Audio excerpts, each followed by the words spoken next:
નમો હરિયંતાણમ નમો સિદ્ધાણમ નમો આયર્યાણમ નમો વજ્જાયાણમ નમો યેસવસામણમ યશો પંચનમુકારો સપપાવપણાસન મંગલાનંચ સપ્રેસિમ પરમં હવૈ મંગલમ આદિમં પૃથ્વીનાથમ આદિમં નિષ્પરિગ્રહમ આદિમં તીર્થનાથમ ચ ઋષભસ્વામી નમસ્તુમ સુદાસોદરવાગ્જોષ્ણા નિર્વલીકૃત દિનમુખ મૃગલક્ષ્માતમ શાંતિ શાંતિનાથો જ નમસ્તુભ શ્રેયસ્યા મંગલકેલી સદ્મ શ્રીયુક્ત શંકેશ્વર પાર્શ્વનાથ દુર્વાર સંસાર વયાચ્ય રક્ષ મોક્ષસ્ય માર્ગે વરસાર્થવાહમ જય જગજીવ જોણી વિયાણવો જગગુરુ જગાણોંદો જગણાહો જગબંધુ જય જગપ્રિયામો વૈભમ જય શુયાણમ પવોતિત્તૈરાણમ અપચ્છિમો જય જય ગુરુલોગાણું જય મહપ્પા મહાવીર ઓંકારમ બિંદુ સંયુક્તમ નિત્યમ ધ્યાયંતિ યોગિનમ કામદમ મોક્ષદમ ચૈવ ઓંકારાય નમો નમઃ સર્વારિષ્ટ પ્રણસર્વભિષ્ટાર્થદાયિને સણદનિધાનાય ગૌતમ સ્વામિને નમઃ જ્ઞાન ધ્યાન ક્રિયાધિકાર્ય કુશલ પ્રદ્યુમ્ન ચેતા ગુરુ અંતર્લોચનમ એકમસૂત્રમ પ્રોદ્ભાષિતમ યસ્વી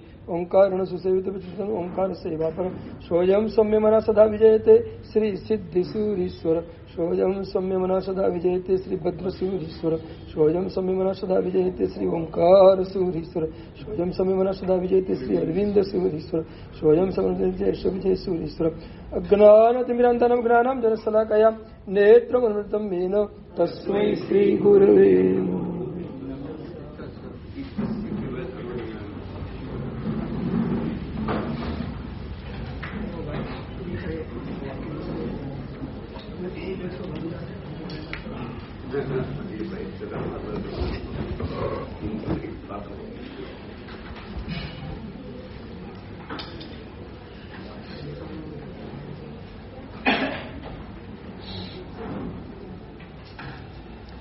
દિઠોસ્ત વિધિ જીણન સમાધિ ઋષિ ભર્યો લાલ ભાષ્યો આત્મ સ્વરૂપ અનાદિનો વિશ્ર્યો લાલ સકલ વિભાવ ઉપાધિ થકી મનો ઓશર્યો લાલ સત્તા સાધન માર્ગ ભણી સંચર્યો લાલ.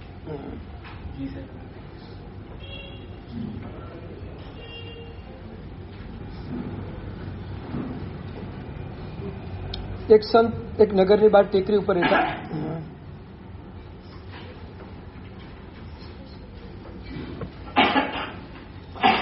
પોતાની મસ્તીમાં મસ્ત નિજાનંદની એક મસ્તી એ માણતા હતા. ભિક્ષા માટે ક્યારેક ક્યારેક ગામમાં જાય, ભિક્ષા લઈ આવે અને પાછા ટેકરી ઉપર પોતાની મસ્તીમાં મસ્ત રહે. બાજુમાં સરોવર અને એ સરોવરના કિનારે પણ ક્યારેક બેસીને સાધના કરે. અને એક નગરમાં એવી ઘટના બની, ત્યાંનો એક મંત્રી એ ગુજરી ગયો. થોડા દિવસ શોક પડાયો. પછી રાજાને થયું કે મારે મંત્રી તો જોઈશે જ નવો. નગરમાંથી કોને મંત્રી બનાવો? અલગ અલગ અલગ અલગ અભિપ્રાયો લીધા. એક અભિપ્રાય એવો આવ્યો કે એકદમ સજ્જન અને એકદમ શિરોમણી, એકદમ પ્રામાણિક અને પવિત્ર વ્યક્તિ કોઈ હોય તો આ સંત છે. સંતને મંત્રી બનાવી દો. સારામાં સારી નામની ઓફર આવી ગઈ. સંતને મંત્રી બનાવવા છે. રાજાએ 2 માણસોને મોકલ્યા અને સંતે જઈને કહ્યું, પધારો, અમે આપને અમારા રાજ્યના મુખ્યમંત્રી બનાવવા ઈચ્છીએ છીએ, પધારો. રાજાના 2 માણસો ત્યાં ગયા. ટેકરી ઉપર સંત સરોવરના કિનારે બેઠા હતા, મસ્તીમાં મસ્ત હતા. અને પેલા બંને જણા જઈને પ્રણામ કરીને કહે છે, સંત ચાલો પધારો. કેમ, ક્યાં જવાનું છે? અરે તમારા માટે તો સોનાનો સૂરજ ઉગ્યો આજે. અમારા રાજાએ તમને આમંત્રણ આપ્યું છે, ચાલો પધારો. અરે ભાઈ તું શાંતિ રાખ. રાજાએ આમંત્રણ આપ્યું તો ભલે આપ્યું, પણ શેના માટે આમંત્રણ આપ્યું છે તને ખબર હોય તો બોલ. તો કે આ એટલી તો ખબર છે, તમને મંત્રી બનાવવાના છે. અચ્છા, શું વાત કરો છો? ઠીક છે, કઈ વાત નહીં. અને સંતે વાતને થોડો વળાંક આપી દીધો અને એને કીધું, જો આ સરોવર દેખાય છે? તો કે આ દેખાય છે. સરોવરમાં જો કાચબો દેખાય છે? તો દેખાય છે. તો કે મેં એવું સાંભળ્યું છે કે તમારા રાજ્યની અંદર સુવર્ણની પેટીમાં તમે એક કાચબાને રાખો છો અને દર વર્ષે એકવાર એને બહાર કાઢો છો અને દર વર્ષે એકવાર એને તમે પૂજા વગેરે બધું કરો છો એક કાચબાની. એ વાત બરાબર છે? તો કે હા બરાબર છે. અમારે રાજ્યની સ્થાપનાનો દિવસ હોય એ દિવસે અમે એ કાચબાને સુવર્ણ પેટીમાંથી બહાર કાઢીએ અને આખું નગર એમની પૂજા કરે કાચબાની, અને પછી પાછું પેટીમાં મૂકી અને એને અંદર મૂકી દે. તો કે બરાબર. પણ તને આ કાચબો દેખાય છે સરોવરમાં? તો કે દેખાય છે. એક કામ કરે, કાચબાને આમંત્રણ આપ કે ચાલ રાજ્યમાં. એ કાચબાને આમંત્રણ આપ, ચાલ તને રાજ્યમાં લઈ જાઉં, તને સુવર્ણની પેટીમાં મૂકી દઈએ, તને વર્ષે પૂજા કરશું. કાચબો આવશે? આવશે? પેલું કે નહીં આવે. તો કે કેમ નહીં આવે? અરે કે સ્વતંત્ર છે, ત્યાં આવશે તો પરતંત્ર બની જશે, એ બંધનમાં ફસાઈ જશે. તો કે પેલો કેવી રીતે આવ્યો? તો કે અચાનક બિચારો ભૂલો પડ્યો અને આવી ગયો અને ફસાઈ ગયો.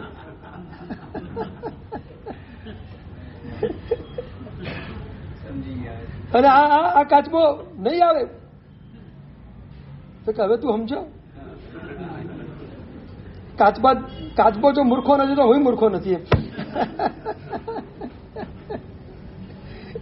કાચબો જો બંધનમાં પડવાના આવે તો હું તારા રાજાના બંધનમાં શું કરવા આવું? સ્વતંત્ર મજા છું અહીંયા આગળ, મને અહીંયા મજા છે, મારા બંધન જોઈતું નથી.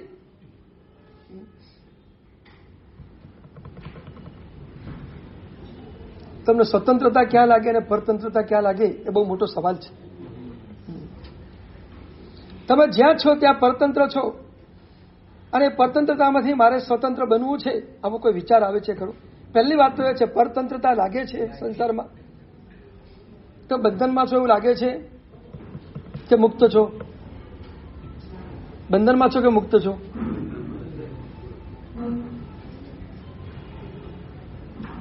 તમારા મોઢા ઉપર બંધન દેખાતું નથી ક્યાં છે?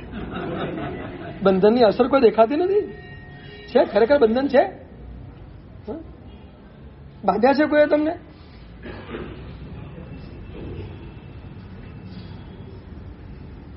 જેલના કેદીના મોઢા ઉપર જે ગમગીની હોય એવી ગમગીની તમારા મોઢા ઉપર છે? નથી. બોલો. તમાચો મારીને લાલ રાખી, તમાચો મારીને લાલ રાખી. તો તમંચો મારીને સંસારને છોડી દો. તમાચો જગ્યાએ તમંચોનો ઉપયોગ કરો, સંસાર છૂટી જાય. અને હંમેશા એક ધડાકે જ છૂટશે, હળબળવા નહીં છૂટે. એક વાત છે, પરતંત્રતા તમને ગમતી નથી એ હું પણ સમજુ છું, પણ સ્વતંત્ર બનવાના હજુ જોઈએ તેટલા ભાવો ઉપર ચડતા નથી.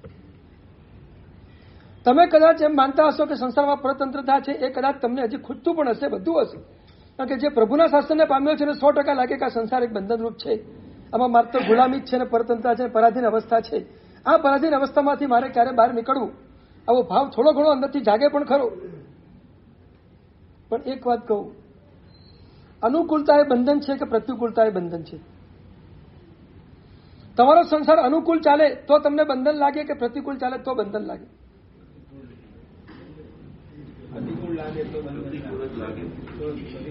એટલે અનુકૂળતામાં તો મજા જ છે, એમાં પરતંત્ર ક્યાં દેખાતી જ નથી. બહુ મુશ્કેલી છે આપણી માનસિકતા. અનાદિકાળથી આપણે માત્ર અનુકૂળતાના જ રાગી બન્યા છીએ, અને આમ થોડી અનુકૂળતા મળે ને આપણે ખુશ થઈ જઈએ, અને વધારે કેમ મળે એનો પાછો પ્રયત્ન શરૂ કરીએ. ગાડીમાં બેસવાની જગ્યા ન મળતી હોય તેને આમ ચડવાની જગ્યા મળી જાય ને તો મને ચડવાની જગ્યા મળી ગઈ, પણ ચડ્યા પછી એમ તાક હવે બેસવા નહીં મળ્યું છે, અને બેઠા પછી એમ તાક બારી પાસે મળે તો હવા આવે થોડી. એક પછી એક અનુકૂળતા આગળ જોવાતી જાય છે. લગભગ તમે જુઓ, થોડી મળે પછી થોડા આગળ, થોડી મળે પછી થોડા આગળ, એમ અનુકૂળતાનો રાગ આપણો વધતો જ જાય, વધતો જ જાય, વધતો જ જાય છે.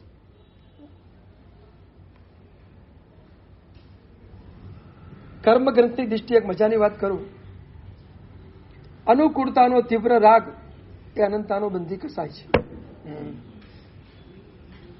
અને પ્રતિકૂળતા પ્રત્યેનો તીવ્ર દેશ એ પણ એ જ અનંતાનુબંધી કસાય છે.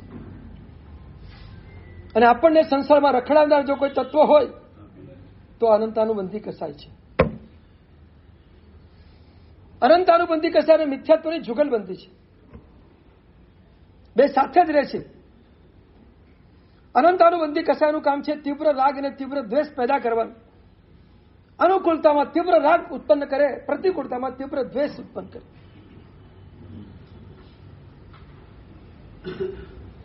ઘણી વખત એક નાનકડી બાબત માટે એટલો મોટો ઝઘડો વિરાટ સ્વરૂપ બની જાય અને લાગે કે આનંદાનુબંધી કસાયનું સ્વરૂપ છે. વાત બહુ નાની હોય અને સ્વરૂપ બહુ મોટું થઈ જાય. ક્યારેક ક્યારેક બને છે આ બધું. હા, ક્યારેક આપણા જીવનમાં, ક્યારેક બીજાના જીવનમાં બને, પણ બનતું આપણને જોવા તો મળે જ છે. વાત બહુ નાની હોય, એક આમથી આમ વસ્તુ મૂકવાની કદાચ વાત નાની હોય ને પછી જે ચહેરાય, જે ફેલાય, એ ફેલાતા છેક કસાય ક્યાં ને ક્યાંય પહોંચી જાય. અને એમાં પછી આગળ પાછળના બધા અનુસંધાનો એક સાથે કામ કરે. ગુસ્સામાં તો આવું જોઈએ બધું. 50 વર્ષ પહેલા શું બન્યું હતું એ પણ ગુસ્સામાં આવી જાય.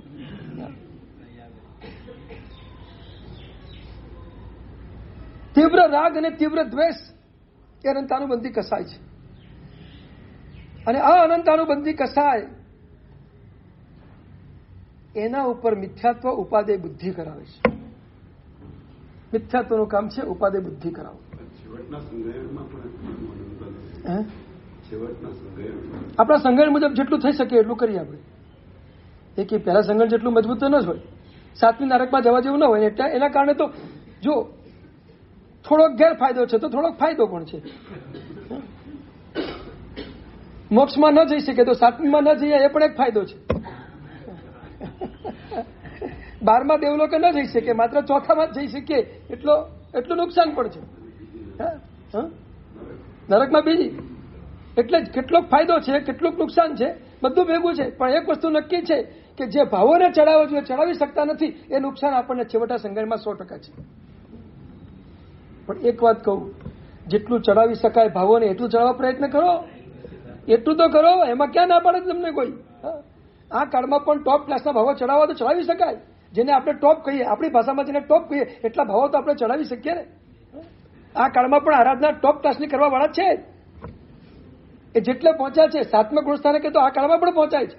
7માનો સ્પર્શ તો આ કાળમાં પણ આપણે કરી શકીએ છીએ. તો 7માનો સ્પર્શ કરવા માટે તો પ્રયત્ન કરીએ.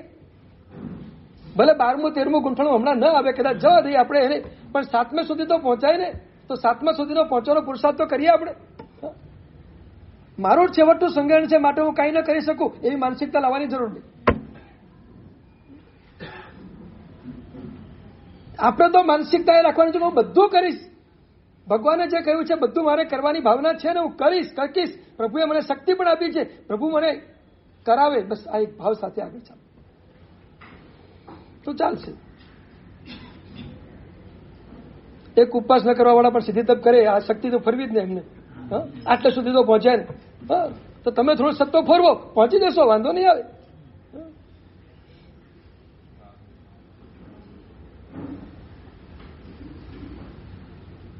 પંચોતેર ને 80 વર્ષે પણ સંયમ જીવનની સ્વીકાર કરવા વાળા આજની તારીખમાં પણ મળે છે.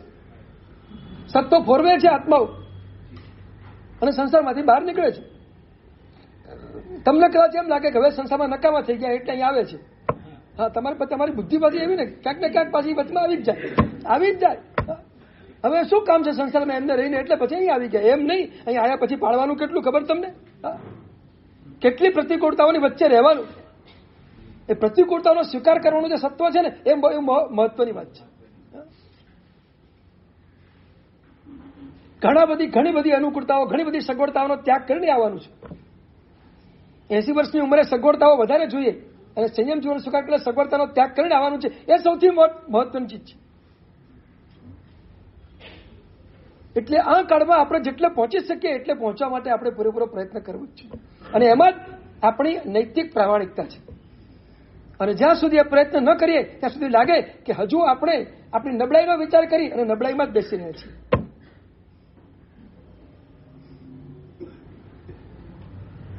નબળાઈનો વિચાર કરે ને એ આગળ ન વધી શકે કોઈ દિવસ. પણ પ્રભુએ મને આટલી શક્તિ તો આપી જ છે ને, એનો ઉપયોગ કરું તો 100% આગળ વધી જાય.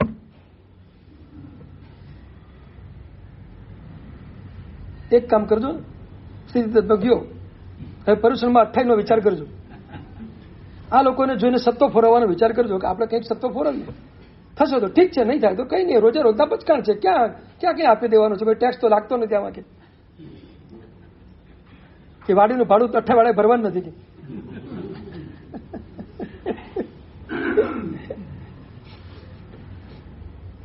મને તો ક્યારેક ક્યારેક તમને જોઈને એવું લાગે કે તમે લોકો સંસારમાં જે સત્વ ફરવો છો ને એટલું જો અહીંયા ફરવાનું તો અમારું ઘણી સાધના થઈ જાય, ઘણી સાધના થઈ જાય. તમે સંસારમાં કેટલું સત્વ ફરવો છો.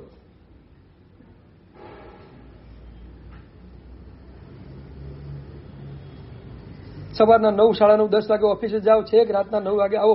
કેટલી તમારી ડ્યુટી છે? 11-12 કલાકની.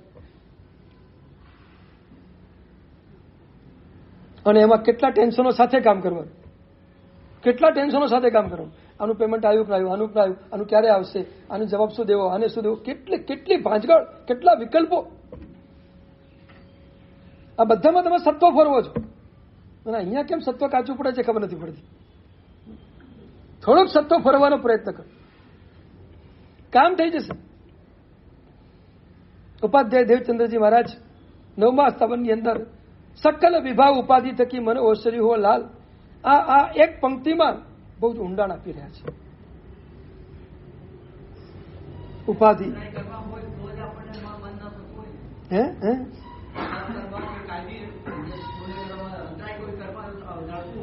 બરાબર.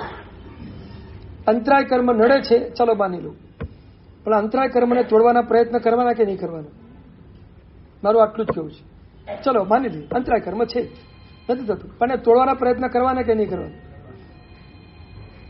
ભગવાન આદિનાથ અંતરાય કર્મ હતું તો એ 400 દિવસ સુધી રોજ ગોચરી જતા હતા, રોજ ગોચરી જતા હતા. આપણને કોઈ પણ અંતરાય દેખાય તો અંતરાય તોડવાનો પુરુષાર્થ કરો.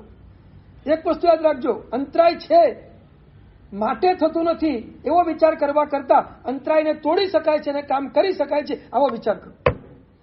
અંતરાય શાશ્વત નથી, અંતરાય કાયમી નથી. કોઈ પણ અંતરાય પોતાની લિમિટ લઈને જ આવે છે અને લિમિટ થાય એટલે પૂરું થઈ જ જાય. માત્ર તમે તોડવાનો પુરુષાર્થ કરો, 100% પતી જશે. કોઈ પણ કર્મ શાશ્વત ક્યારે પણ હોતું જ નથી. એટલે કર્મની શાશ્વતતાનો ક્યારે પણ વિચાર કરવો નહીં. કર્મ તૂટવા માટે જ આવે છે અને એને તોડવાનો પુરુષાર્થ મારે પ્રભુની કૃપાથી કરવાનો છે. પ્રભુએ કહ્યું એ માર્ગે જઈને કરવાનો છે એવો વિચાર કરશો તો 100% અંતરાય તૂટી જશે.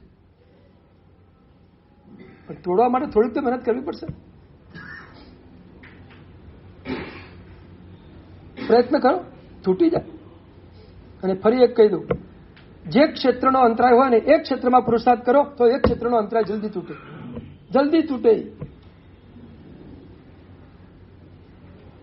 અનુપમા દેવીને ચારિત્ર લેવાની ઈચ્છા હતી, ચારિત્ર મળી શકતું નહોતું. અનુપમા દેવી એક પ્રયત્ન કર્યો, બસ મુનિ ભગવંત અને સાધુ ભગવંતને જબરદસ્ત વ્યાવજ કરું, મારો અંતરાય તૂટે, અને વ્યાવજ કરવાની શરૂઆત કરી. એક દિવસમાં રોજના 500 સાધુ સાધુને ગોચરી વરાવી. ચારિત્રનો અંતરાય તોડવો છે અને એ વ્યાવજ કરી, એ જબરદસ્ત ભાવો સાથે જે સુપાત્ર દાન કર્યું અને એમાં જે જબરદસ્ત ચીકણા કર્મોને તોડ્યા અને જે પુણ્યનું બંધી પુણ્ય બાંધ્યું, અહીંથી સીધે મહાવિદ્યમાં ગયા અને 8મા વર્ષે ચારિત્ર, 9મા વર્ષે કેવલ જ્ઞાન સીધું મળી ગયું. આ રિઝલ્ટ તમે જુઓ, કેટલું મસ્ત રિઝલ્ટ છે. અંતરાય તોડવો છે તો આ રિઝલ્ટ ઉપર ચાલ્યા જાઓ, આ પુરુષાર્થ ઉપર ચાલ્યા જાઓ. 100% અંતરાય તૂટી જશે. મારો અંતરાય કઈ રીતે તૂટે અને મને કયા ક્ષેત્રનો અંતરાય છે એ સમજી લો અને સમજ્યા પછી નક્કી કરો આપણે અંતરાય તોડવો છે. એક ભાઈથી દાન થતું નહોતું, સંપત્તિ ખૂબ, ચિક્કાર સંપત્તિ, વાલકેશ્વરમાં રહેતા, આજથી ઘણા વર્ષો પહેલા. સંપત્તિ ઘણી, પણ જ્યાં પણ સંઘની ટીપ વગેરેની કંઈ પણ વાત આવે એ બોલી જ ન શકે, ઈચ્છા જ ન થાય બોલવાની. મારા આટલા લખો, મારું આટલું આ, કે ઈચ્છા જ ન થાય, કોઈ ચડાવ બોલવાની ઈચ્છા ન થાય. એક દિવસ અમારા ચરણ વિજયજી મારા સાહેબ વાલકેશ્વરમાં હતા અને એમની સાંજે સેવા કરવા માટે રાત્રે ત્યાં ગયા. પગ દબાવતા દબાવતા એમને ગુરુ ભગવાન ગુરુદેવ, આ એક અંતરાય બહુ નડે છે, મારી પાસે સંપત્તિ છે પણ હું દાન કરી શકતો નથી, મને દાનાંતરાય બહુ નડે છે, તે રસ્તો બતાવો. અને ગુરુદેવ એને કીધું તારે ખરેખર રસ્તો જોઈએ જ છીએ? તો કે જોઈએ જ છે. તારે અંતરાય તોડવો છે? તો કે તોડવો જ છે. તો કે એક કામ કર,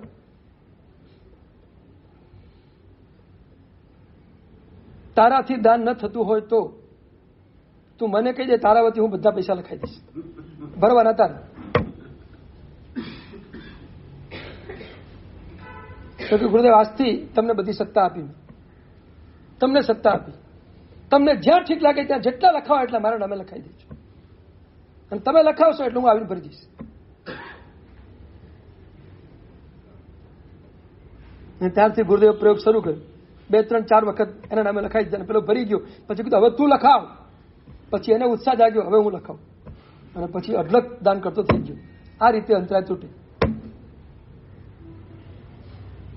ઉપવાસ ન થતો હોય, એકવાર ઉપવાસનો પ્રયોગ કરીએ અને મનમાં સંકલ્પ કરીએ કે આજે ઉપવાસ કરીશ, સારો થાય તો આવતીકાલે બીજો કરીશ.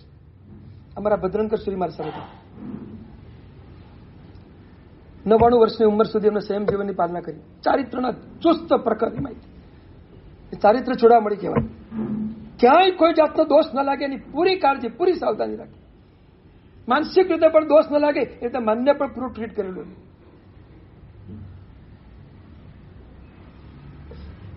અને એમની એક ઉંમર એવી હતી, એ ઉંમર એમને ફડકો બેસી ગયો કે આંબેલ કરીએ એટલે આપણે ઢીલા પડી છીએ.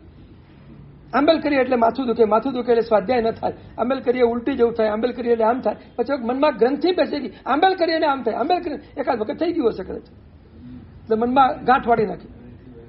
આપણે ઘણી વખત આવું જ કરીએ છીએ, મનમાં ગાંઠ જ વાળી નાખીએ છીએ. થાય છે આ બધું, બને છે આ બધું. અને એમને ગાંઠ વાળી દીધી.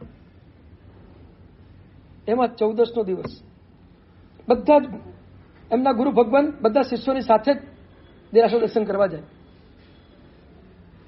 દોશીવાડાની પૂર્ણમાં વિદ્યાશાળામાં રહેલા એમના ગુરુ ભગવાનની સાથે, અને જગવલ્લભ પાર્ષદ દર્શન કરવા ગયા. 14નો દિવસ હતો. ચૈત્યવંદન થઈ ગયું અને પચખાણનો સમય થયો. ગુરુદેવ બધાને પચખાણ આપતા હતા. બધાએ પચખાણ માંગ્યું, ગુરુદેવ આજે આંબેલ 14. એ વખતે ગુરુએ ભદ્રંકર વિજય મહારાજ સાહેબના મુખ સામે જોયું. ભદ્રંકર, તારે શું લેવું છે? આટલા બધા આંબેલનું પચખાણ લેતા હતા, નવકારસી બોલવી કેવી રીતે? મૂંઝવણ થાય.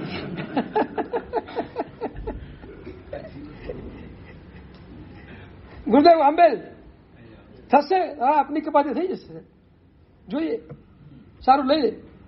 આંબેલનું આપી દીધું. એ દિવસે આંબેલનું પચખાણ લીધું. આંબેલ બપોર થયો, આંબેલ કરવા બેઠા. આંબેલ સરસ થઈ ગયું. મનમાં આંબેલ કરતી વખતે એક સંકલ્પ કર્યો કે આજનું આંબેલ સારું થાય અને સ્વાધ્યાય વિગ્રહ બરાબર સરસ રીતે ચાલે તો આવતીકાલે પાણું નથી કરવું, બીજું આંબેલ કરવું છે. કેટલા વર્ષો પછી આજે આંબેલ થયું છે. 10 વર્ષ પછી આજે આંબેલનું પચખાણ થયું. 10 વર્ષ પછી. 10 વર્ષ સુધી આંબેલનું પચખાણ કર્યું નહોતું. 10 વર્ષે પહેલું આંબેલ. અને આંબેલ કર્યા પછી નક્કી કર્યું સારું થાય તો બીજું આંબેલ. અને જોયું એમને રાત્રે સરસ પ્રતિક્રમણ થયું, ઉભા પ્રતિક્રમણ કર્યું, સ્વાધ્યાય કર્યો, સંતાન પછી સરસ રીતે થઈ ગઈ, ઊંઘ બરાબર આવી ગઈ, અને પછી સવાર પણ સ્ફૂર્તિ સારી લાગી, પ્રતિક્રમણ સવારનું બધું બરાબર થઈ ગયું. ગયા ગુરુદેવ પાસે. ગુરુદેવ આજે બીજું આંબેલનું પચખાણ આપ્યું. અને બીજું સારું થયું એટલે ત્રીજું થયું એટલે ચોથું થયું એટલે 5મું. અને તમે નહીં માનો, લગાતાર વગર પારણે કરે 514 આંબેલ કરે. અંતરાય કર્મ તૂટી ગયું.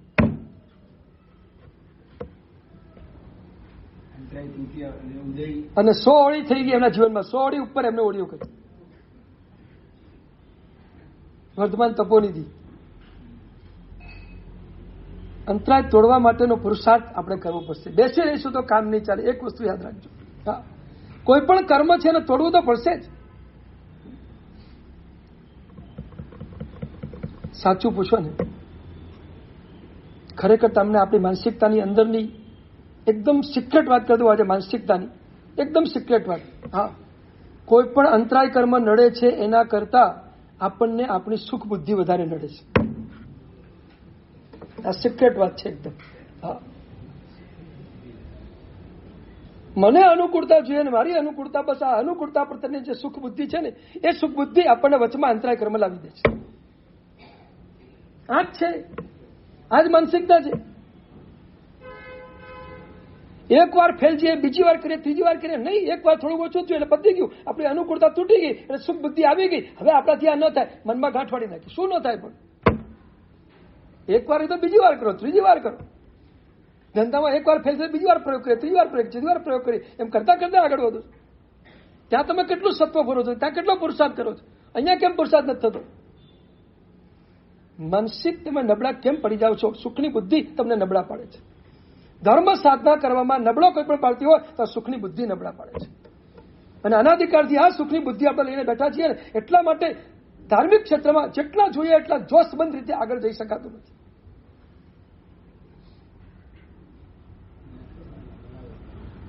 આ વાસ્તવિકતા કહું છું, માનસિકતા કહું છું. સિક્રેટ વાત છે. લગભગ મોટે ભાગે અંદર થોડીક સુખની બુદ્ધિ એવી પડી છે, આપણે આટલી અનુકૂળતા તો જોઈએ. આ બરાબર નથી આવતું, ચલો નથી કરવું, જવા દો. આ સુખની બુદ્ધિ અટકાવે છે આપણને. મસ્ત મોટી સાધનામાં કે કોઈ પણ સાધનામાં જો આપણને કોઈ અટકાવતું હોય તો સુખની બુદ્ધિ અટકાવે છે. શરીર પ્રત્યેની સુખની બુદ્ધિ, અનુકૂળતા પ્રત્યેની સુખની બુદ્ધિ, સગવડતા પ્રત્યેની સુખની બુદ્ધિ, આ બધી સુખની બુદ્ધિઓ આપણને ક્યાંક ને ક્યાંક તોડવાનું કામ કરે છે. જંબુ સ્વામીએ કેવી સુખની બુદ્ધિ તોડી છે ખબર છે તમને? કેવી તોડી? એક વખત ખબર પડી ગઈ કે બસ પ્રભુનો માર્ગ આ છે ને માર્ગ ઉપર જ મારે જવું છે.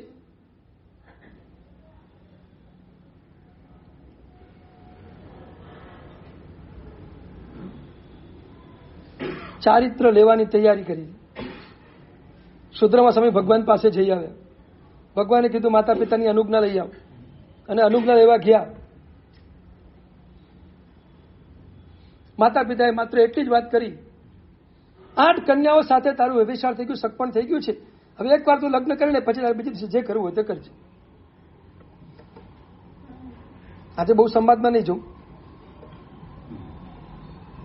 ભલે ઘણું કીધું કે આ બધું નથી કરવા જેવું, પણ માતા પિતાના આગ્રહથી કદાચ એક વખત સંમતિ એમને આપી, ચલો લગ્ન કરી લઈશ, પણ મારી બધી પત્નીઓને તમે કહેવડાવી દો કે લગ્ન કર્યા પછીના બીજા દિવસે હું દીક્ષા લેવા માટે નીકળી જઈશ, રોકાઈશ નહીં. લગ્ન કરવા હોય તો કરે, ન કરવા હોય તો ન.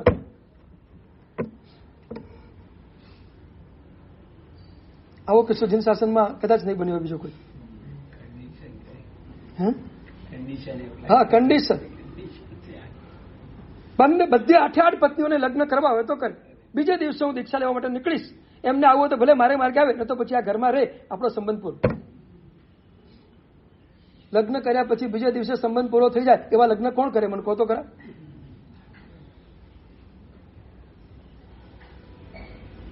અને છતાં 8 પત્નીઓ કીધું અમને મંજૂર છે, બીજું તમે દીક્ષા લેવાનું બીજું હતું, પણ એક દિવસ અમે લગ્ન કરી તમારી સાથે લગ્ન કરશું.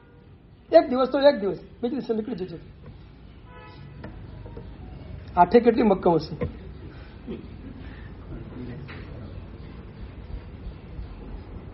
અત્યારે તો રહેવા દો, દીક્ષાની વાત તો રહેવા દો, પણ આ છોકરો ચોવિયાર કરે છે, આ છોકરો કંદમૂળ ખાતો નથી, આ એને છોકરી ન મળે નથી. તમારે તો હાલત કેવી ખરાબ થઈ ગઈ છે. આવી જીન શાસનની હાલત. હા, અઘરું છે આજે તમારે ત્યાં. મારી પાસે કિસ્સા આવે છે આવા બધા, એટલે તમને કહું છું. હા, અમે કોઈ યુવાનને પ્રેરણા કરીએ, સાહેબ તમે કહો છો બધું કરીએ ખરા, અમને ગમે પણ છે, ચોવ્યાનું પથખાન લઈએ, રાત્રિ ભોજનનો ત્યાગ કરીએ, કંદમૂળનો ત્યાગ કરીએ, બધું કરીએ, પણ સામ સામે મિટિંગ થાય ત્યારે પૂછે તમે કેટલું કરો છો, આ કહીએ એટલે ઉભા થઈ જાય, બધી ગયું, મિટિંગ ત્યાં જ પૂરી થઈ જાય, આગળ જ ચાલે નહીં. બને છે આ બધું આજના કાળમાં.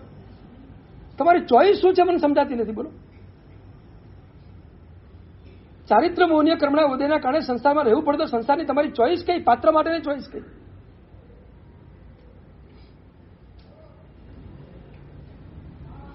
ભણેલી ગણેલી સુખી સંપન્ન છોકરીએ અને પિતાએ જયારે પૂછ્યું કે બેટા તારું વ્યભિચાર લગ્ન કરવાનું છે, હવે તારી શું ચોઈસ છે? કે મારી કોઈ ચોઈસ છે જ નહીં પિતાજી. પણ એટલું ધ્યાન રાખજો, તમે જે ઘરમાં કરો ને એ ઘરમાં સંયુક્ત કુટુંબ વાળું હોય, 8, 10, 12 એક ઘરની અંદર વ્યક્તિઓ હોય, અને એ ઘરની અંદર સાધુ સાધી ભગવાનની રોજ અવર જવર હોય, એવા ઘરને પસંદ કરજો. એ સિવાયનું કોઈ ઘર પસંદ નહીં કરતા.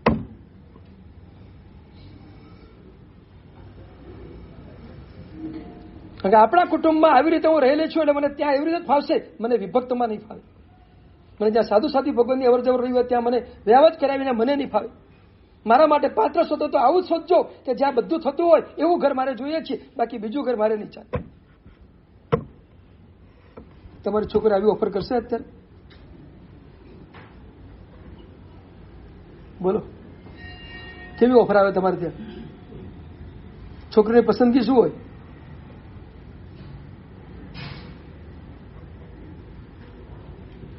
કેટલું આપણું જીન શાસ્ત્રનું સ્તર નીચે ઉતરી ગયું છે આ બધા સંબંધોની બાબતમાં.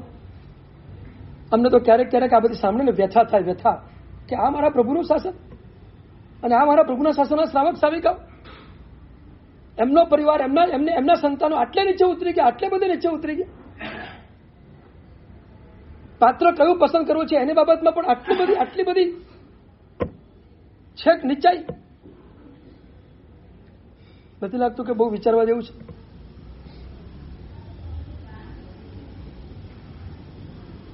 સારા સારા ઘરના માણસોને આ બધું ગમતું જ નથી, હવે ગમતું જ નથી. જીન શાસ્ત્રનો મોટો ભાગ એવો છે કે જે ઉપાશ્રયમાં જ નથી આવતો, મોટો ભાગ એવો છે. અને એમાં જેની પાસે વધારે પૈસા છે એ શ્રીમંતના છોકરા છોકરીઓ ત્યારે પણ લગભગ ઉપાશ્રયમાં આવે.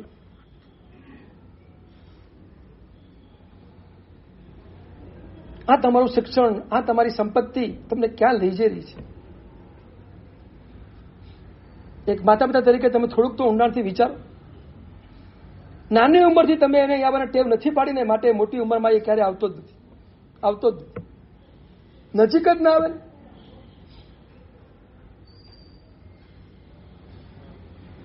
ક્યારેક ક્યારેક એવું લાગે કે આ શ્રીમંતાઈ અને આ શિક્ષણ ધર્મના કેટલા દુશ્મન બની ગયા છે.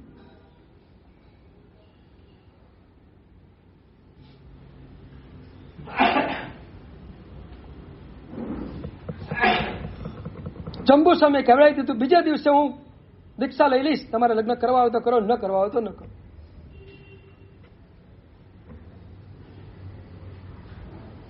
આઠે કન્યાઓ નક્કી કર્યું, આપણે જે પતિને સ્વીકાર્યા છીએ એ સિવાય બીજું કોઈ હવે આપણા મનમાં પણ ના, એ જે કરે તે આપણે રોકવા પ્રયત્ન કરશું, નહીં રોકાય તો પછી આગળ જોઈ લઈશું.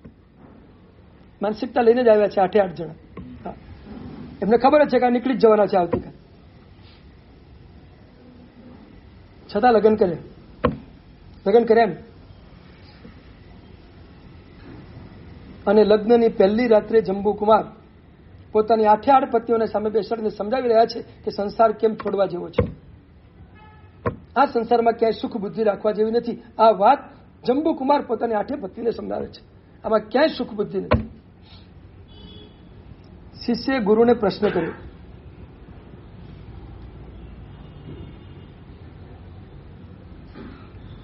મોક્ષમાં મણ જેટલું સુખ છે, સંસારમાં કણ જેટલું સુખ છે. મોક્ષમાં મણ જેટલું સુખ છે તો સંસારમાં કણ જેટલું સુખ છે. ગુરુદેવ, આ સમીકરણ બરાબર છે? સંસારમાં કણ જેટલું સુખ છે અને મોક્ષમાં મણ જેટલું સુખ છે. બોલો, તમને આ સમીકરણ બરાબર લાગે છે?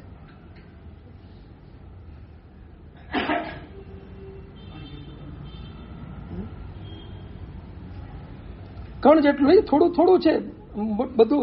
અનંત સુખ તો ત્યાં જ છે, અહીંયા તો ખાલી કેટલું થોડું જ છે. બોલો, આ વાત બરાબર લાગે છે? એમ પૂછું છું. બોલતા નથી કઈ, ગભરાવ છો કઈ? હા, એટલે તો જવાબ તો આપો, ભલે માન્યતા પછી હું સુધારું તમારી. જવાબ તો આપો, માન્યતા હું સુધાર દઉં પછી તમારે. નથી હા, એ વાત સાચી. આ બિલકુલ આ ફેક્ટ હકીકત છે. મોક્ષ જોયું નથી બોલ. હા, એ વાત બિલકુલ સાચી છે. તો સંસાર તો જોઈ લીધો રાખો.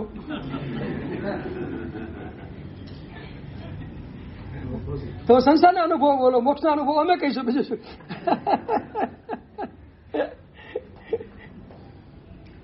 બહુ એક લોજિક તમને આપવા છે, ખરેખર લોજિક આપો. મોક્ષમાં મણ જેટલું સુખ છે અને સંસારમાં કણ જેટલું સુખ છે. જો આ માન્યતાને આપણે સિક્કો મારી દઈએ તો બહુ મોટી ભૂલ થઈ જાય. કેમ ભૂલ થાય એ સમજાવું તમને.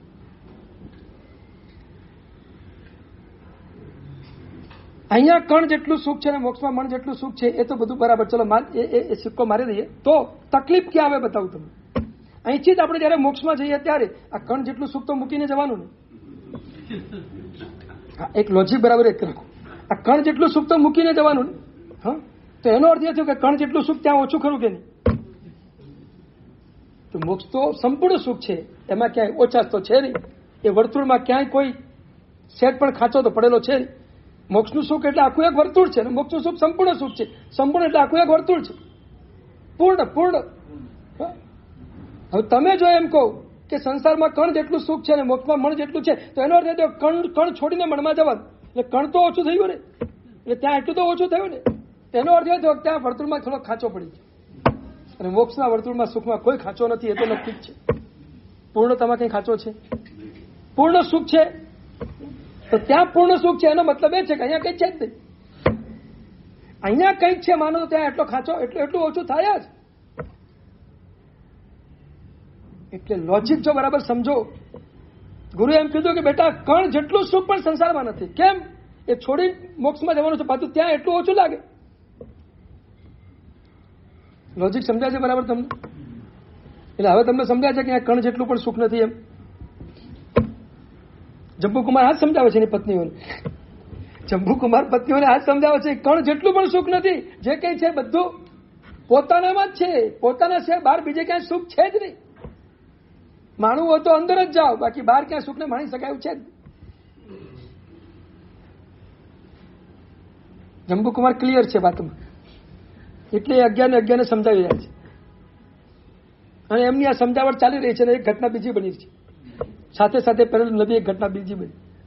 પેલો પ્રભુ નામનો ચોર 500 પોતાના સાગરીતોને લઈને, સાથીઓને લઈને આવ્યો છે, અને એને ખબર છે કે જંબુકુમાર આજે 99 કરોડ સોનાના માલિક બન્યા છે.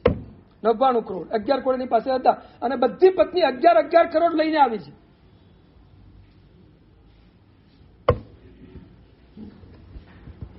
જે વધારે લાવે વધારે સુખી. કેમ? આમ તમારું ગણિત તો આવું જશે ને? તમારું ગણિત આવું નહીં? કેમ? વધારે લાવે તો વધારે સુખી. મોટા ઘરની કહેવાય.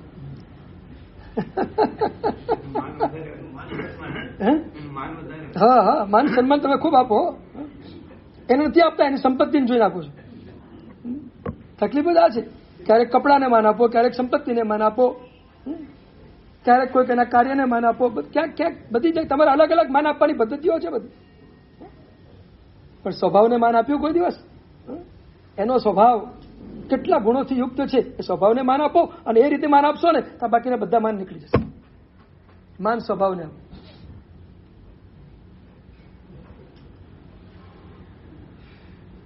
અગિયાર પત્નીઓ 11 કરોડ લઈને આવી છે. 11 કરોડ, એક 8 ના 88 કરોડ, અને પોતાના 11, કુલ કેટલા થયા? 99 કરોડ સોનાનો ઢગલો એક હોલની અંદર પડ્યો છે.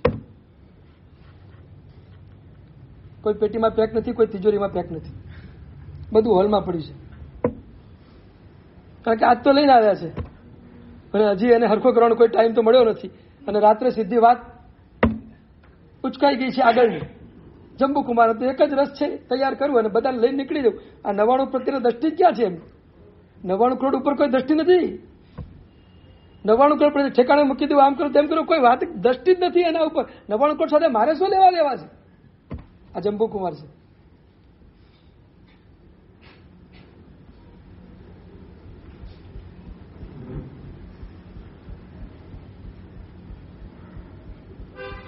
$99 કરોડ બહાર પડ્યા હોય કે આમ તમારી સંપત્તિ ક્યાં હોય? તિજોરીમાં પડી હોય કે બહાર હોય? કટાશનું ચરડો ઉપરથી ગમે ત્યાં પડ્યા, પણ તિજોરીમાં પૈસા તો વ્યવસ્થિત પડ્યા.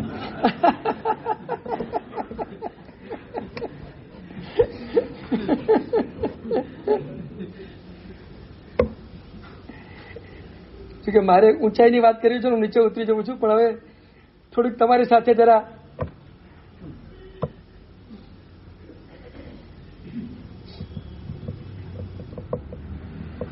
કેટલું બધું સંપત્તિને મહત્વ આપ્યું છે. અને એનું કારણ એક જ છે. ગઈકાલે ભાઈએ પ્રશ્ન કર્યો હતો, એટલે આજે આ મુદ્દા ઉપર જઉં છું કે સંપત્તિમાં સુખ દેખાય છે.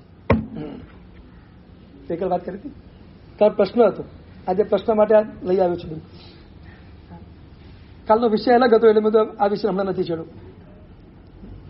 સાચું બોલો, જેમ સંપત્તિ વધે એમ સુખ વધે એવું તમને લાગે છે?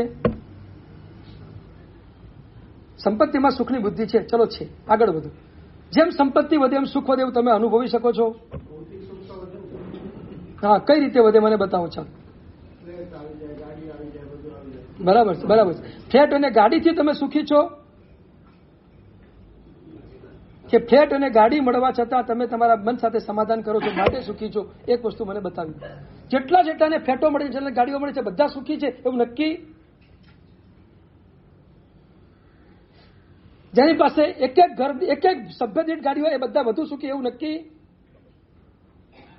એમના ઘરમાં કોઈ પ્રોબ્લેમ ન હોય, કોઈ સમસ્યા ન હોય, એના મનમાં કોઈ પ્રોબ્લેમ ન હોય, એના મનમાં કોઈ સમસ્યા ન હોય એવું નક્કી?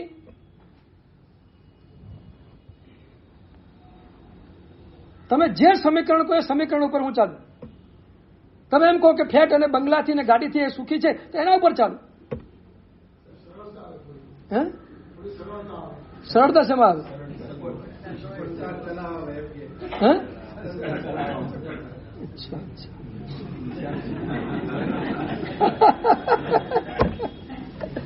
અરે મને લાગે આખો સંસાર ખોલવો પડશે મારે, એવું લાગે છે.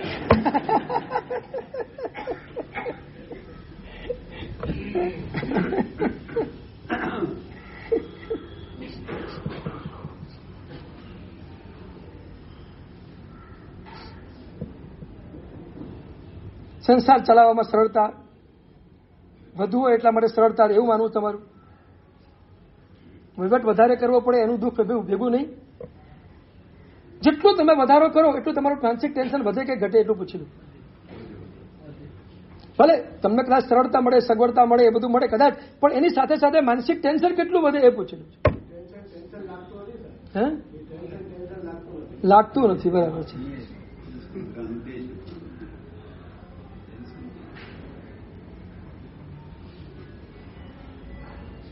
એને પૂછો શાંતિથી ઊંઘ આવે છે?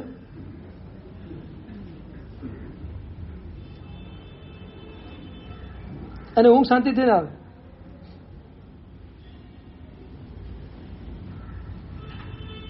એ સૂતો હોય ને, મોબાઈલ લઈને સૂતો હોય, રાત્રે કઈ વધઘટ થાય, શેર બજારમાં કઈ વધઘટ થાય એટલે એની બધી બીપી વધઘટ થઈ જાય.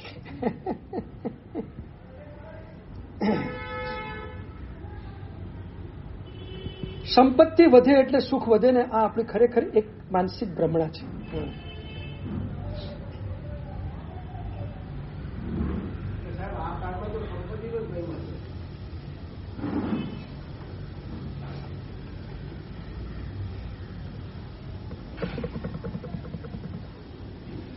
મેન્ટલ હોસ્પિટલમાં મેન્ટલનો જ મહિમા હોય. મેન્ટલ હોસ્પિટલમાં જેટલા હોય ને એ બધામાં તમે ડાયો માણસ હોય એની કિંમત ના હોય, મેન્ટલની જ કિંમત હોય ત્યાં. હા, આ મારા જેવો છે એવું એને લાગે. હા, નવો આવ્યો છે ને એ મારા જેવો નથી, એટલે એ ડાયો માણસ એને ગમે નહીં ત્યાં. એ મેન્ટલ હોસ્પિટલ બધા મેન્ટલ હોય ને એની જ મહત્તા હોય એવું છે અહીંયા. સંસાર તમારો આખો એમ જ ચાલે છે. એક વસ્તુ નક્કી છે, અજ્ઞાનતાના કારણે સંસારમાં સંપત્તિનું મહત્વ અપાઈ ગયું છે અને આખો સમાજ, અત્યારનો આપણો જૈન સમાજ સંપત્તિને જ પ્રધાનતા આપીને ચાલી રહ્યો છે. આ વાસ્તવિકતા છે. જેમાં સુખ આપવાની કોઈ તાકાત નથી એને એ વધારે પ્રધાનતા આપીને ચાલી રહ્યો છે. એ સંપત્તિવાનના ઘરોની અંદર જે દૂષણોનો પ્રવેશ થાય છે એ દૂષણનો પ્રવેશ મિડલ ક્લાસમાં નથી હોતો.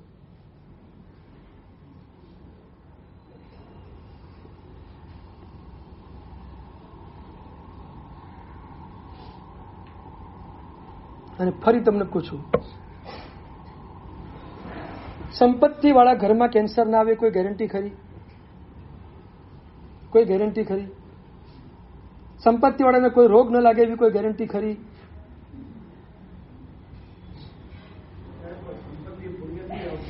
હું ક્યાં ના પાડું છું, પણ સંપત્તિનું પુણ્ય જુદું છે અને શરીરનું પુણ્ય જુદું છે.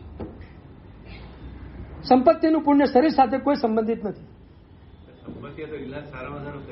ચોક્કસ ઈલાજ સારો ભલે તમે કરવા માટે જાઓ, પણ તમારા શરીરનું સુખ ન હોય, શરીરનું પુણ્ય તમારી પાસે ન હોય, તમે શું કરી શકો? ઈલાજ પણ શું કરી શકે? ઈલાજ પણ શું કરી શકે? ઈલાજ પણ નિષ્ફળ જાય. જો તમારું શરીરનું પુણ્ય ત્યાં કામ ન આપતું હોય તો ઈલાજ પણ નિષ્ફળ જાય, કશું ન થાય.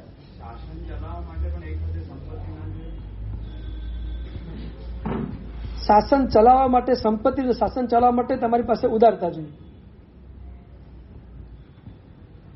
શાસન સંપત્તિથી ચાલે છે એવું માનવું નહીં.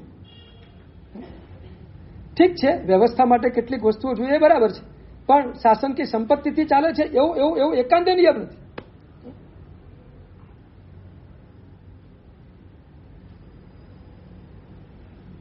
આ તો આપણે કેટલીક વ્યવસ્થાઓ એવી ઊભી કરી છે ને કે એમાં પૈસાની જરૂરિયાત પડે છે, પણ પહેલાના કાળમાં આવી કોઈ લાંબી વ્યવસ્થાઓ હતી નહીં, એટલે આરામથી બધું ચાલતું હતું.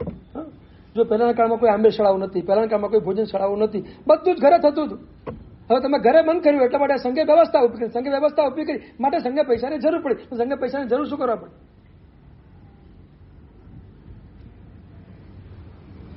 એટલે એક વસ્તુ યાદ રાખો, સંઘ ચલાવવા પૈસાની જરૂર નથી, સંઘમાં આવતા સભ્યોને સગવડતા આપવા માટે પૈસાની જરૂર પડે છે. પોઈન્ટ તમે બરાબર વિચારજો.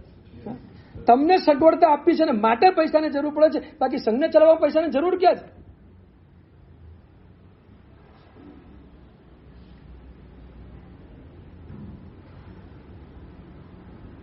અને પહેલાના કાળમાં દેરાસરો બનતા ને બધું બનતું હતું.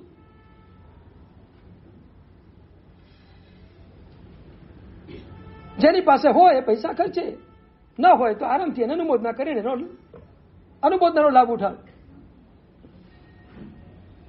પણ એક વસ્તુ યાદ રાખો, વ્યવસ્થા પૂરી કરવા માટે પૈસાની જરૂર છે, આરાધના કરવા માટે કોઈ પૈસાની જરૂર નથી.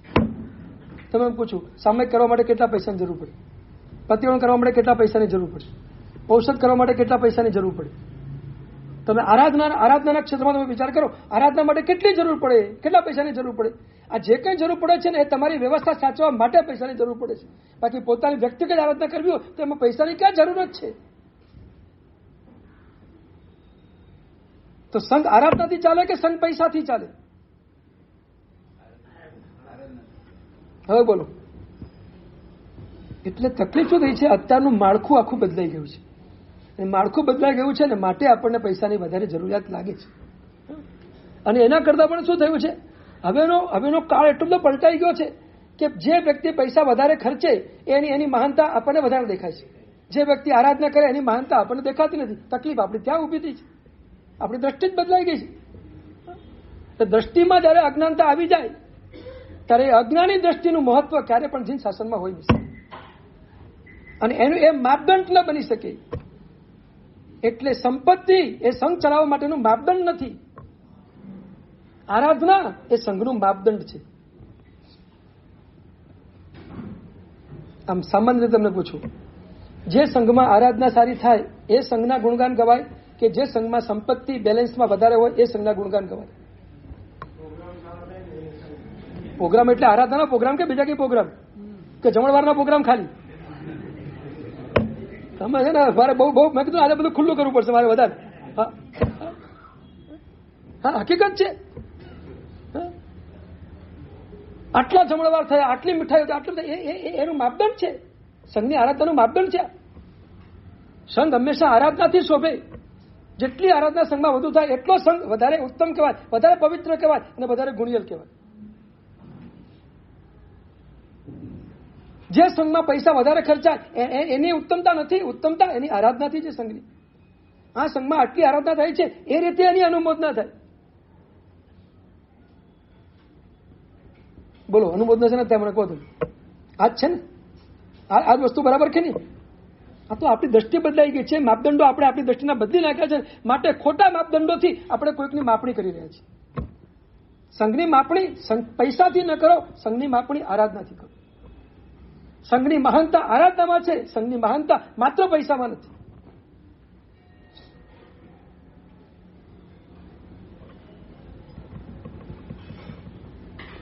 દ્રષ્ટિને બદલવી તો પડશે જ.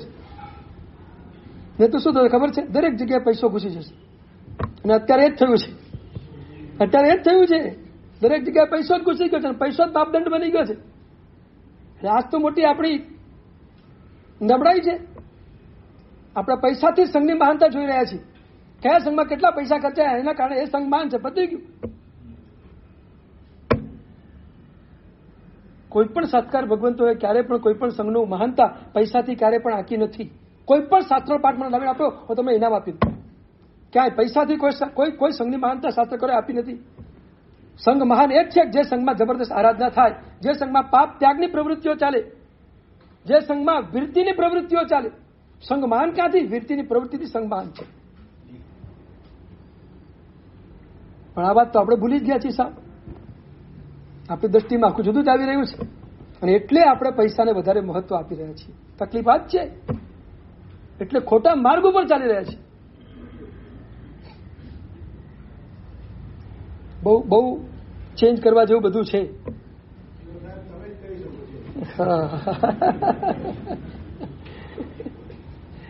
પણ તકલીફ શું છે કે હવે જે સંઘ જે રીતે ચાલતો હોય અને વ્યવસ્થા માટે સંઘને જેટલી જરૂરિયાત હોય એની પૂર્તિ ન થાય ત્યાં સુધી અમે પણ બદલીને શું કરી શકીએ એ સવાલ ઉભો થાય છે. એ તો હવે અત્યારે તો બીજી સામૂહિક આખી વ્યવસ્થા બરાબર થાય અને આખો સંઘ એ વ્યવસ્થાને સ્વીકારે તો હમણાં બધું થઈ જાય. તમે ઘરે ઘરે આંબેલ કરતા થઈ જાવ, બધું હમણાં શરૂ થઈ જાય. હા, પણ બધા આંબેલો બંધ થઈ જશે. ઘરમાં ઘણી વાત આવશો એટલે આરાધના બધી બંધ થઈ જશે. એટલે ન છૂટકે આ વ્યવસ્થા સ્વીકારવી પડે છે. કમસે કમ આટલી આરાધના તો સંઘમાં થાય છે એમ સમજીને સ્વીકારવું પડે છે. એટલે એક વસ્તુ યાદ રાખજો, તમે જે પૈસા આપો છો પૈસાનું મહત્વ નથી.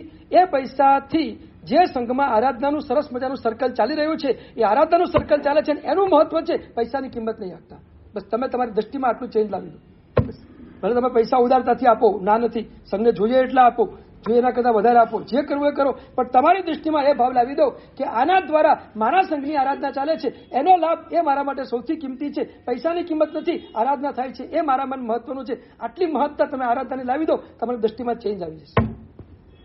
વ્યવસ્થા બદલાય કે ન બદલાય, તમારી માનસિકતાને બદલી નાખો. એ વાંધો નહીં, પણ તમારા હૃદયમાં તમે માનસિકતાને બદલી નાખો. મારા પૈસાથી સંઘ ચાલે છે આ ભાવ છોડી દો. આપણે સાધનમાં પૈસા આપ્યા માટે સંઘ ચાલે છે એમ નહીં. પૈસા ભલે અપાયા છે પણ એ પૈસાથી સંઘમાં જે આરાધના થાય છે ને એનું મહત્વ છે, એ લાભ મને મળે છે, એનો મને આનંદ છે. આપ્યા કરતા લાભ મળે છે એનો આનંદ છે. એ તરફ તમારી દ્રષ્ટિને દોડાવો. તમારી માનસિકતા બદલી નાખો. પછી તમને જે આનંદ આવશે ને એ આખો અંદરનો પ્યોર આનંદ આવશે અને એ આનંદ આપણે માણવો છે. બરાબર છે? સમજાય છે બરાબર? ન સમજાય તો પૂછજો. હજુ એંગલ બરાબર સમજજો. જ્યાં તો નહીં સમજો ત્યારે તમે ભૂલમાં જ પડી જશો. તમે પૈસાને જ મહત્વ આપશો, આરાધનાને મહત્વ નહીં આપો. મારે એમ કહું છે કે સંઘમાં આરાધનાને મહત્વ આપો.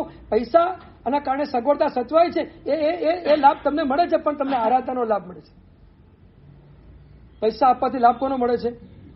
બસ તમારી નજર આરાધના ઉપર હોવી જોઈએ અને આ સંઘનો માપદંડ માત્ર આરાધના હોવું જોઈએ. મુંબઈભરના સંઘોમાં આ દ્રષ્ટિ આરાધના સંઘો આરાધના એવું છે એ જ હોવું જોઈએ. સંઘની વ્યવસ્થા હંમેશા એ જોઈએ કે આપણા સંઘમાં આરાધના કેમ વધે, આપણા સંઘમાં વીરતી કેમ વધે, આપણા સંઘમાં પચખાણની આરાધના કેમ વધે, આપણા સંઘમાં પાપની નિવૃત્તિ સંઘના સભ્યો કેવી રીતે કરે. આ જ લક્ષ્ય આપણી પાસે હોવું જ જોઈએ. પૈસા જરૂરિયાત છે, ના નથી કહેતો હું. એ ફેક્ટરને સાવ ફેંકી દેવા નથી માંગતો, પણ એની જરૂરિયાત ક્યાં કેટલા અંશમાં છે એનું આપણે બરાબર વિશ્લેષણ કરી લેવું છે. બાયફર્કેશન પૂરેપૂરું કરી લેવું. તો તમને ખ્યાલ આવશે કે પ્રભુના શાસનમાં મહત્તા કોની છે. બોલો, પુણ્યો આગળ હતો કે શ્રેણિક મહારાજા આગળ હતા? પ્રભુના શાસનમાં એ સમયે પુણ્યની કિંમત કેટલી હતી? કેટલી હતી? શ્રેણિક મહારાજાને પુણ્યની સામાયિક લેવા જવાની ઈચ્છા થઈ ગઈ. ભગવાને કીધું એક સામાયિક લઈ આ પુણ્ય. ભગવાને એ સામાયિકની કિંમત કેટલી આંકી તમે કલ્પના કરી જુઓ. હા, સંપત્તિ તો શ્રેણિક મહારાજા પાસે ઘણી બધી હતી, પુણ્ય પાસે એટલી બધી નહોતી, ને છતાં શ્રેણિક મહારાજાની પુણ્યની પાસે મોકલ્યો. ભગવાને કિંમત કોની આંકી સમજી લો તમે. આ દૃષ્ટાંત જુઓ તમે. પરમાત્માએ શું કહ્યું છે એ જુઓ તમે. એટલે આ જ વાસ્તવિકતા છે. તો આપણી વાત એ ચાલે છે. આપણી નજર એ છે કે સંપત્તિથી સુખ વધે એ નજર છે ને એ ખરેખર મને લાગે છે ક્યાંક આપણે ભ્રમમાં ગોઠવાય છે, ક્યાંક ભ્રમ છે. સંપત્તિથી સુખ વધે એટલે તમે લાખ રૂપિયામાં 2 રોટલી ખાતા હતા, પછી 10 લાખમાં 4 રોટલી ખાઓ, બરાબર? હે, એ ઓછું થઈ જાય. તો વધે શું એ સમજાતું નથી મને. શું વધે સમજાતું નથી, કયું સુખ વધે એ સમજાતું નથી. ખાલી કહું તમને કયું સુખ વધે બતાવું તમને. સંપત્તિ વધે એમ કયું સુખ વધે બતાવું?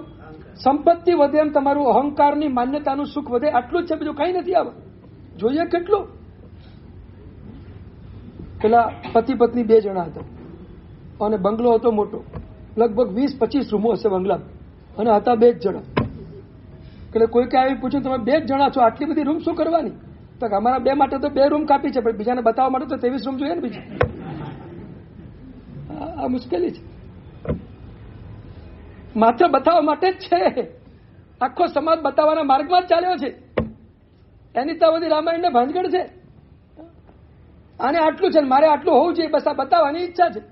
બાકી એનાથી સુખ વધે એવું નથી. તમારું અહંકારનું સુખ વધી રહ્યું છે ને, એ માન્યતા છે તમારી.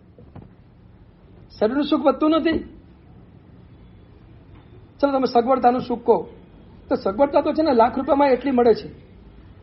તમારી સગવડતા અમુક પ્રકારે બરાબર ગોઠવાઈ ગઈ, પછી એટલી સગવડતા તમારા આરામથી સંસાર તમારો ચાલે છે, પછી વધારે મેળવવાની જરૂર છે. ચાલો એક ગાડી જોઈએ, એક આ જોઈએ, એક આ જોઈએ, એક ફ્લેટ જોઈએ, એક આ જોઈએ, એટલું કાપી છે. પછી વધારે હવે શું કરવાનું? એટલું મળી ગયું, હવે શું? હવે બસ ખાલી ખાધા ખોરાકી મળે એટલું કામ ચલાવો, એટલું જ જોઈએ છે, વધારે જોઈતું નથી. નક્કી કરી નાખો. ચાલો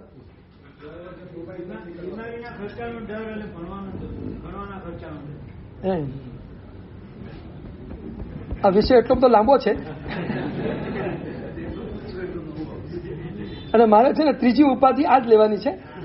બીજી ઉપાધિ હું સુખ બુદ્ધિને કહી રહ્યો છું. 3જી ઉપાધિ છે ને, તમને એમ લાગે છે કે આ બધા પદાર્થોથી મારી સુરક્ષા છે. આ જે ભાવ છે ને, એ તમારા મનમાં પડેલી 3જા નંબરની ઉપાધિ છે, અને એને મારે ક્લિયર કરવાની છે. એટલે તમારા પ્રશ્નો જવાબ આવતીકાલે શરૂ કરશું. 100%. આજે તો જંબુકુમારે બરાબર 5 મિનિટમાં પતાવી દીધું.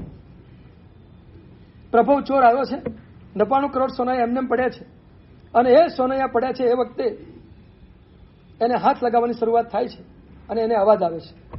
ક્યાંક મકાનમાં અવાજ આવે છે. એને થયું કે આ રૂમમાંથી અવાજ આવે છે. એટલે રૂમ પાસે ગયો, થોડી વાર બરાબર સાંભળ્યું. અંદર જાગે છે, એને ખબર પડી ગઈ કે જાગે છે બધા, પણ અંદરથી જે અવાજ આવતો હતો, આ બધું છોડવાની વાત જે અંદર ચાલી રહી હતી, સાચું સુખ ક્યાં છે એની ગંભીર વિચારણા ચાલી રહી હતી. જંબુકુમાર સમજાવી રહ્યા હતા, પત્નીઓ આર્ગ્યુમેન્ટ કરી રહી હતી, જંબુકુમાર જવાબ આપી રહ્યા હતા. એક રાતમાં અનેક વાતો ત્યાં આગળ થયેલી, અને એ રીતે જે શબ્દો પ્રભો ચોરના કાનમાં પડ્યા અને ચમકી ગયો. એ શબ્દો સાંભળ્યા પછી પ્રભો ચોર પહેલા નંબરમાં કન્ફ્યુઝ થયો. કઈ રીતે કન્ફ્યુઝ થયો? કે ચાલો હું એમ આ લેવા માટે આવ્યો છું, અને આ માણસ છોડવાની તૈયારી કરે છે, તો આમાં સાચું શું? હું સાચો કે આ સાચો? આ કન્ફ્યુઝન. પહેલા નંબરમાં પ્રભો ચોર કન્ફ્યુઝ થયો. ચાલો હું સાચો કે આ સાચો? આની પાસે 99 કરોડ છો ને આવતીકાલે છોડવા માટે જઈ રહ્યો છે, અને હું એ 99 લેવા માટે આવ્યો છું, તો લેવામાં સુખ છે કે છોડવામાં સુખ છે? આ એને કન્ફ્યુઝ થયું. અને એને નક્કી કર્યું કે મારી આ સમસ્યાનું સમાધાન આ માણસ પાસેથી જ મને મળી શકશે, બીજા માણસ પાસેથી નહીં મળી શકે. એટલે દરવાજો ખોલી સીધો અંદર ગયો. રૂમનો દરવાજો ખોલીને અંદર ગયો. અંદર જઈને ધડક દઈને કીધું, હું ચોર છું, ચોરી કરવા માટે આવ્યો છું, પણ તમારા શબ્દો સાંભળીને વિચારે ચડ્યો છું. હવે તમે મને સમજાવો, તમે છોડો છો શા માટે?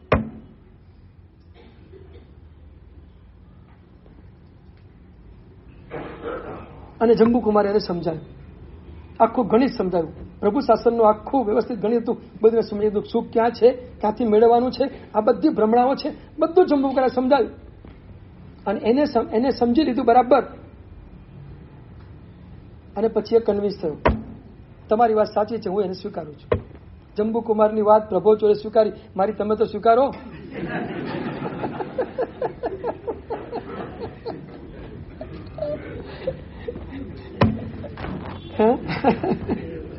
બહુ અઘરું છે. સારું, જંબુકુમારનું પુણ્ય એટલું જબરદસ્ત છે ને કે એક રાતમાં પ્રભો ચોરને ખાલી 1-2 કલાકમાં સમજાવી દીધો. અને બધા આટલા વ્યાખ્યાન કરી દો, સમજતા નથી કેટલું કરવું. ચોક્કસ 100%. જંબુકુમારનું પુણ્ય પણ ઊંચાઈ ઉપર હતું. ચરમ શરીરી આત્મા હતા.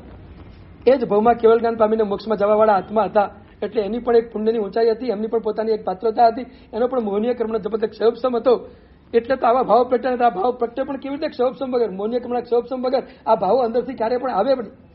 આટલું બધું સામે દેખાતું, બધું એક ધડાકે છોડી નીકળવાની તૈયારી કરવી એ કે સહેલી વાત થોડી જ. આ કેટલું મોટું પ્રચંડ સત્વ છે. કેટલી સુખ બુદ્ધિ એમને તોડી નાખી, પદાર્થો પ્રત્યેની, પત્નીઓ પ્રત્યેની, સંસારના સુખો પ્રત્યેની બુદ્ધિ તોડી નાખી આખી. આમાં ક્યાંય સુખ નથી, સુખ તો મારા આત્મામાં જ છે. આ વાત જડબે સલાટ જંબુકુમારના હૈયામાં પ્રતિષ્ઠિત થયેલી છે. અને એટલે છોડવા તૈયાર થયા છે. અને જેના હૈયામાં મજબૂત થાય છે ને એ પણ બીજાને બરાબર મજબૂત રીતે આપી દીધું. પ્રભો ચોર માની ગયો કે હવે આ માર્ગ બરાબર છે. 500 ચોરને કહી દીધું 1 પણ સોને હાથને લગાવો, આપણે 1 પણ પૈસો લેવાનો નથી, બધું આપણે પણ છોડવાનું છે. આવતીકાલે આ છોડે છે, આપણે પણ છોડી દઈએ, બધું એની સાથે નીકળી જઈએ. એક રાતમાં 500 ચોર તૈયાર થઈ ગયા.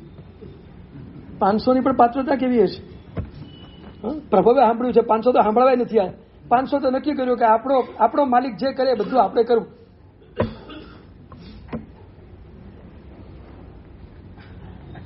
કેટલું કામ થઈ જાય બોલો, આમાં તમે આવું નક્કી કરો તો કેટલું કામ થઈ જાય.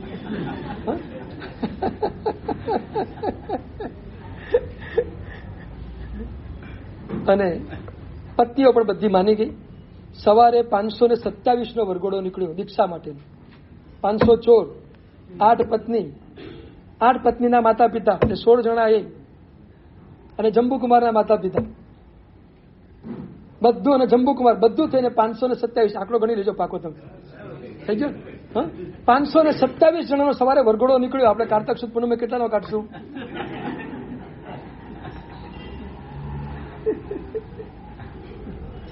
હજી પૂનમ સુધી હું તમને ચાન્સ આપું છું. પૂનમ સુધી હજી કેટલા 3 મહિના રહ્યા. 3 મહિનાનો ચાન્સ છે હજુ. હા, તૈયાર થઈ જાવ બધા. 527 નો વરઘોડો આપણે પૂનમ દિવસે કાઢીએ અહીંથી. બધા પ્રોગ્રામ કેન્સલ કરી નાખું જો આટલો વરઘોડો નીકળતો હોય દીક્ષા માટે. હો, એમને નહીં, મારી વિદાય નો ના કાઢતા વાંચે.